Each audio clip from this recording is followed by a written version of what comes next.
All right. Um, I'm getting really good at the timing on these for being 5 minutes. All right. So we've seen, a lot of these are artist renditions. We're not, we've made one attempt to see the black hole in the accretion disk, and you guys might remember the press conference on that.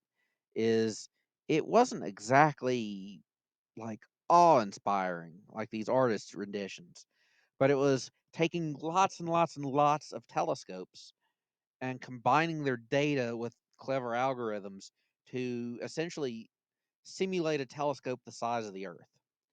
And that let us resolve very clearly that there was a hole.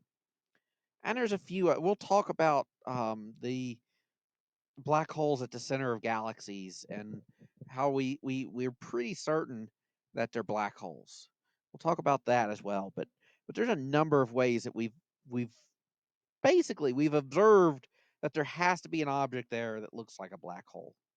All right, and again, we talked about gravitational waves, and we're pretty sure we saw two black holes collide, and we've seen it in two different detectors.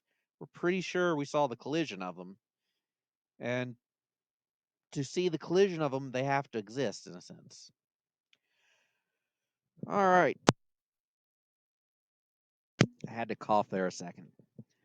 So there's one other object that we see, and we think they're associated with the death of stars.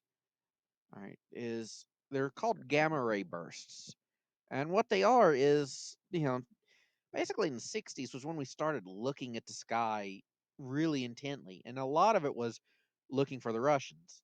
But we're finding interesting stuff in different wavelengths from space. It's not all sitting at a telescope and looking.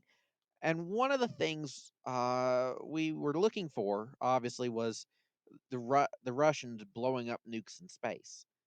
Right? That was a big thing we were worried about. So we looked, we set up detectors for that, for seeing nuclear bombs exploded in space, and we kept getting hits. And we didn't understand it because we knew the Russians weren't launching at us. And we realized that it was we were seeing these signals of gamma rays coming from far away in space, and they would only last a few seconds, but they would be high intensity bursts of gamma rays coming in some direction in the sky.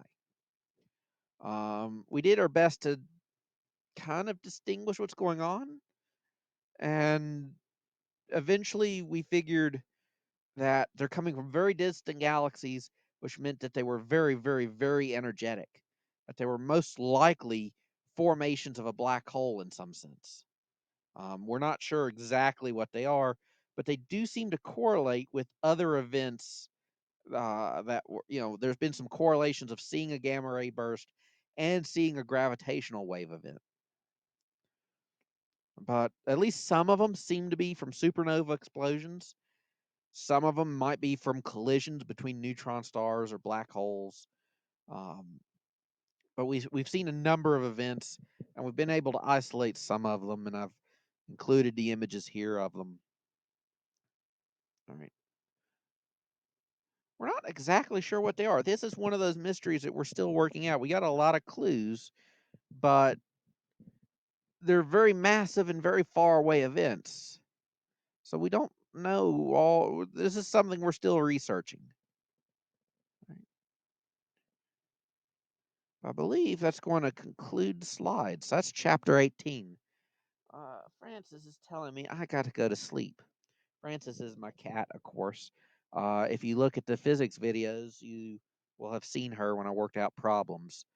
Um, so, what I want from y'all is tell me if this stuff is effective. Do y'all want me to keep making videos of the slides? Um, or tell me if there's something else that you need. Otherwise, I think everything's going okay. We'll see how this goes, and we'll keep doing this.